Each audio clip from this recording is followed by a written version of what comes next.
Railway ಇಲಾಖೆ ಬೃಹತ್ ನೇಮಕಾತಿ ಅಧಿಸೂಚನೆಯನ್ನು ಹೊರಡಿಸಿದೆ. ಒಟ್ಟು 11,127 ಅಸಿಸ್ಟೆಂಟ್ ಲೋಕೋ ಪೈಲಟ್ ಹುದ್ದೆಗಳಿಗೆ ಅರ್ಜಿ ಆಹ್ವಾನಿಸಲಾಗಿದೆ. ಭಾರತೀಯ ರೈಲ್ವೆ ಇಲಾಖೆ 2026ನೇ ಸಾಲಿನಲ್ಲಿ ದೇಶದಲ್ಲಿ ಖಾಲಿ ಇರುವಂತಹ ವಿವಿಧ ವಲಯಗಳಲ್ಲಿ ಖಾಲಿ ಇರುವಂತಹ ಸಂಖ್ಯೆಗಳ ಉದ್ಯೋಗ ಸಂಖ್ಯೆಗಳನ್ನು ಆಧರಿಸಿ ಭರ್ತಿ ಮಾಡುವುದಕ್ಕೆ ಈಗ ಅಧಿಸೂಚನೆಯನ್ನು ಹೊರಡಿಸಿದೆ. ಈ ಮೂಲಕ ಉದ್ಯೋಗಾಕಾಂಕ್ಷಿಗಳಿಗೆ ಒಂದು ಸುವರ್ಣ ಅವಕಾಶವನ್ನು ಕೇಂದ್ರ ರೈಲ್ವೆ ಇಲಾಖೆ ನೀಡ್ತಾ ಇದೆ. ಈ ನೇಮಕಾತಿ ಪ್ರಕ್ರಿಯೆ ಭಾರತೀಯ ರೈಲ್ವೆಯ ಕಾರ್ಯಕ್ಷಮತೆಯನ್ನು ಹೆಚ್ಚಿಸುವ ಉದ್ದೇಶವನ್ನು ಹೊಂದಿರುವಂಥದ್ದು. ಅಭ್ಯರ್ಥಿಗಳಿಗೆ ಇಲ್ಲಿ ಸ್ಥಿರವಾದ ವೃತ್ತಿ ಜೀವನ ಹಾಗೂ ಆಕರ್ಷಕ ಸಂಬಳ ಕೂಡ ಇಲ್ಲಿ ಸಿಗುತ್ತೆ.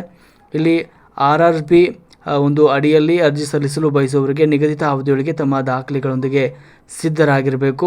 ಈ ಹುದ್ದೆಗಳ ಸಂಪೂರ್ಣ ಮಾಹಿತಿನ ವಿಡಿಯೋದಲ್ಲಿ ಕೊಡ್ತಾ ಹೋಗ್ತೀನಿ. ವಿಡಿಯೋನ ಕೊನೆ ತನಕ ನೋಡಿ ಹಾಗೂ ಸರ್ಕಾರಿ ಉದ್ಯೋಗಗಳ ಮಾಹಿತಿಗಳಿಗಾಗಿ ನಮ್ಮ ಚಾನಲ್ಗೆ ಸಬ್ಸ್ಕ್ರೈಬ್ ಆಗಿ. ಉದ್ಯೋಗದ ವಿವರವನ್ನು ನೋಡ್ತಾ ಹೋಗೋಣ. ಇಲ್ಲಿ ರೈಲ್ವೆ ನೇಮಕಾತಿ ಮಂಡಳಿ ಈ ಒಂದು ಸಂಸ್ಥೆ ವತಿಯಿಂದ ನೇಮಕಾತಿ ನಡೀತಾ ಇರುವಂಥದ್ದು. ಅಲ್ಲಿ ಅಸಿಸ್ಟೆಂಟ್ ಲೋಕೋ ಪೈಲಟ್ ಹುದ್ದೆಗಳಿಗೆ ಅಧಿಸೂಚನೆ ಹೊರಡಿಸಲಾಗಿದೆ. ಸುಮಾರು 11,127 ಖಾಲಿ ಇರುವಂಥ ಉದ್ಯೋಗಗಳ ಸಂಖ್ಯೆ ಇದು. ಭಾರತದಾದ್ಯಂತ ಇಲ್ಲಿ ವಿವಿಧ ರೈಲ್ವೆ ವಲಯಗಳಲ್ಲಿ ಖಾಲಿ ಇರುವಂಥ ಹುದ್ದೆಗಳಿಗೆ ಈ ಅರ್ಜಿಯನ್ನು ಆಹ್ವಾನಿಸಲಾಗಿದೆ.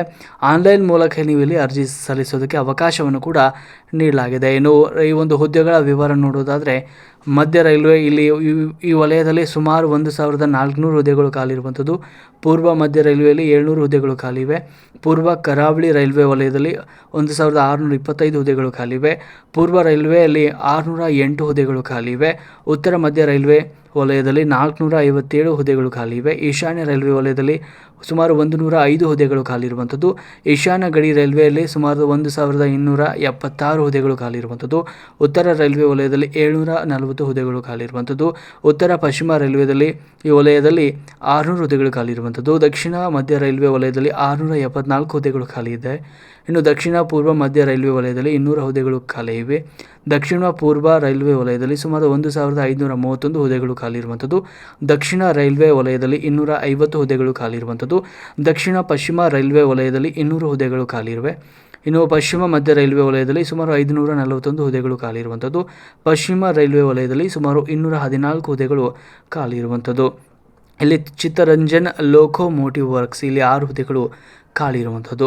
ಈ ಒಂದು ಅಭಿಯಾನವು ರೈಲ್ವೆ ಇಲಾಖೆಯ ವಿವಿಧ ಕಾರ್ಯಾಚರಣೆಗಳ ಸುಗಮ ನಿರ್ವಹಣೆಗೆ ಸಹಾಯವನ್ನು ಮಾಡಲಿದೆ. ಇನ್ನು ವಿದ್ಯಾರ್ಹತೆಯನ್ನು ನೋಡೋದಾದರೆ ಇಲ್ಲಿ ಅಸಿಸ್ಟೆಂಟ್ ಲೋಕೋ ಪೈಲಟ್ ಹುದ್ದೆಗೆ ಅರ್ಜಿ ಸಲ್ಲಿಸಲು ಅಭ್ಯರ್ಥಿಗಳು ನಿಗದಿತ ಶೈಕ್ಷಣಿಕ ಅರ್ಹತೆಯನ್ನು ಹೊಂದಿರಬೇಕಾಗುತ್ತೆ. ಅಭ್ಯರ್ಥಿಗಳು ವಿವರವಾದ ಅಧಿಸೂಚನೆಯಲ್ಲಿ ತಿಳಿಸಿರುವಂತೆ ಅಗತ್ಯ ತಾಂತ್ರಿಕ ವಿದ್ಯಾರ್ಹತೆಯನ್ನು ಇಲ್ಲಿ ಹೊಂದಿರಬೇಕಾಗುತ್ತೆ. ಮೆಟ್ರಿಕ್ಯುಲೇಷನ್ ಅಥವಾ SSLC ಜೊತೆಗೆ ಮಾನ್ಯತೆ ಪಡೆದ ಸಂಸ್ಥೆಯಿಂದ ನಿಗದಿತ ಟ್ರೇಡ್ಗಳಲ್ಲಿ ITI ಅಥವಾ ಡಿಪ್ಲೊಮಾ ಅಥವಾ ಇಂಜಿನಿಯರಿಂಗ್ ಪದವಿಯನ್ನು ನೀವು ಹೊಂದಿರಬೇಕಾಗುತ್ತೆ. ಹುದ್ದೆಗೆ ಅಗತ್ಯವಿರುವ ವೈದ್ಯಕೀಯ ಮಾನದಂಡಗಳನ್ನು ಕೂಡ ಅಭ್ಯರ್ಥಿಗಳು ಇಲ್ಲಿ ಹೊಂದಿರಬೇಕಾಗುತ್ತೆ. ಇನ್ನು ವಯೋಮಿತಿ ಸಡಿಲಿಕೆಯನ್ನು ನೋಡೋದಾದರೆ ದಿನಾಂಕ 1/7/2026ಕ್ಕೆ ಅನ್ವಯವಾಗುವಂತೆ ಅಭ್ಯರ್ಥಿಗಳ ವಯಸ್ಸು 18ರಿಂದ 30 ವರ್ಷಗಳ ನಡುವೆ ಇರಬೇಕು. ಸರ್ಕಾರದ ನಿಯಮಗಳ ಪ್ರಕಾರ ವಿವಿಧ ಮೀಸಲಾತಿ ವರ್ಗದ ಅಭ್ಯರ್ಥಿಗಳಿಗೆ ವಯೋಮಿತಿಯಲ್ಲಿ ಸಡಿಲಿಕೆಯನ್ನು ನೀಡಲಾಗುತ್ತೆ. ಅಭ್ಯರ್ಥಿಗಳು ತಮ್ಮ ವಯಸ್ಸಿನ ಪುರಾವೆಗಾಗಿ 10ನೇ ತರಗತಿಯ ಪ್ರಮಾಣ ಪತ್ರದಲ್ಲಿರುವ ಜನ್ಮ ದಿನಾಂಕವನ್ನೇ ಬಳಸಬೇಕು ಅಂತ ಇಲ್ಲಿ ಸೂಚಿಸಲಾಗಿದೆ. ಇನ್ನು ವೇತನ ಶ್ರೇಣಿಯನ್ನು ನೋಡೋದಾದರೆ ಆಯ್ಕೆಯಾದ ಅಭ್ಯರ್ಥಿಗಳಿಗೆ 7ನೇ ವೇತನ ಆಯೋಗದ ಶಿಫಾರಸಿನಂತೆ ಆಕರ್ಷಕ ವೇತನವನ್ನು ಇಲ್ಲಿ ನೀಡಲಾಗುತ್ತೆ. ಹುದ್ದೆಗಳಿಗೆ ವೇತನ ಶ್ರೇಣಿ 2ರ ಅಡಿಯಲ್ಲಿ ಬರುತ್ತವೆ. ಆಯ್ಕೆಯಾದ ಅಭ್ಯರ್ಥಿಗಳಿಗೆ ಆರಂಭಿಕ ವೇತನವಾಗಿ ತಿಂಗಳಿಗೆ 19,900 ರೂಪಾಯಿಗಳನ್ನು ನಿಗದಿಪಡಿಸಲಾಗಿದೆ. ಇದರ ಜೊತೆಗೆ ಕೇಂದ್ರ ಸರ್ಕಾರದ ನಿಯಮದಂತೆ ತುಟಿ ಭತ್ಯೆ, ಮನೆ ಬಾಡಿಗೆ ಭತ್ಯೆ ಮತ್ತು ಇತರ ಸೌಲಭ್ಯಗಳು ಕೂಡ ಇಲ್ಲಿ ನಿಮಗೆ ಸಿಗುತ್ತವೆ. ಅರ್ಜಿ ಶುಲ್ಕವನ್ನು ನೋಡೋದಾದರೆ ಅರ್ಜಿ ಶುಲ್ಕದ ವಿವರಗಳನ್ನು ವಿವರವಾದ ಅಧಿಸೂಚನೆಯಲ್ಲಿ ನೀಡಲಾಗಿದೆ. ಸಾಮಾನ್ಯವಾಗಿ ರೈಲ್ವೆ ನೇಮಕಾತಿಗಳಲ್ಲಿ ಸಾಮಾನ್ಯ ವರ್ಗದ ಅಭ್ಯರ್ಥಿಗಳಿಗೆ ಮತ್ತು ಮೀಸಲಾತಿ ವರ್ಗದ ಅಭ್ಯರ್ಥಿಗಳಿಗೆ ಪ್ರತ್ಯೇಕ ಶುಲ್ಕ ನಿಗದಿಪಡಿಸಲಾಗಿರುತ್ತೆ. ಪರೀಕ್ಷೆಗೆ ಹಾಜರಾದ ನಂತರ ನಿಯಮಾನುಸಾರ ಶುಲ್ಕವನ್ನು ಅಭ್ಯರ್ಥಿಗಳ ಖಾತೆಗೆ ಮರುಪಾವತಿ ಮಾಡುವ ಕ್ರಮ ಕೂಡ ಇಲ್ಲಿ ಚಾಲ್ತಿಯಲ್ಲಿರುತ್ತೆ.